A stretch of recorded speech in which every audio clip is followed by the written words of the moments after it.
I don't think there'd ever be more pressure than there was in London. Yeah, London was the big one in terms of that. It was a home Olympics for us. We were number 1 and 2 in the world going into it.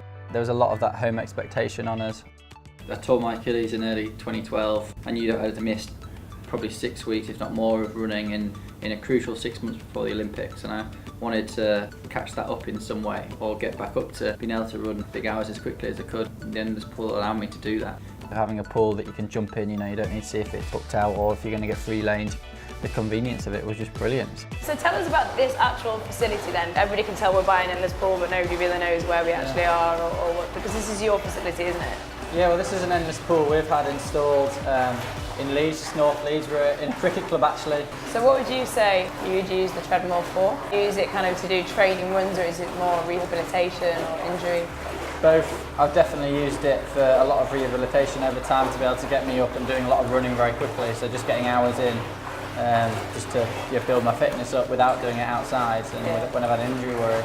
But also just to increase your mileage week in, week out. I think that's just becoming more and more commonly used for that.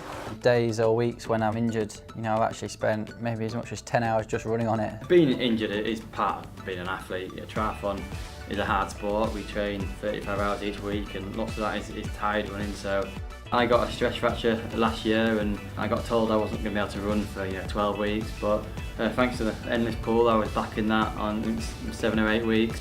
You don't have to worry about tumble turns and you're not swimming up and down and stopping every 15-20 seconds to do a tumble turn, which makes it more like an open water swim, which is good for a triathlon.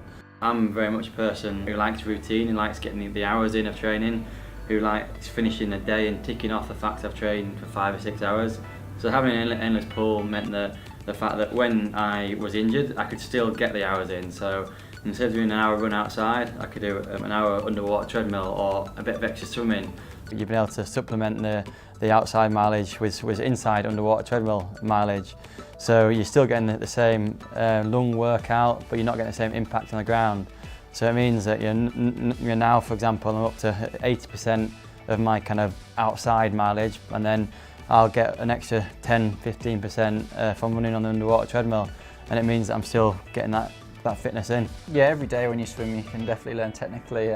Swimming's a very technical sport, and out of the three sports in triathlon it's definitely the one that you can make most gains in technically. And if you're using endless pool, you do get a constant technique feedback. Using a mirror, you've got the constant feedback of how your stroke's going, and so you can constantly look in the mirror and not just at yourself but how your catch is and how you're pulling through the water. And everyone knows who swims what you feel you're doing with your hand and what you're actually doing are two very different things, so that's very good. And then the video system is brilliant. If you're recording a bit of video, go back, look at it afterwards and see if there's any adjustments you can make, talk through it with a coach. You could start the pool at a certain pace that you want to go out at in the race, and then change it to the pace where you're going to settle down at, so you can see if you're in kind of race fitness. All you can really do as an athlete is stand on that start line in the best possible shape you can be in. Know you've trained as hard as you can, looked after yourself as hard as you can, and you're as fit as you can, and then you've just got to go out there and do what you can on the day.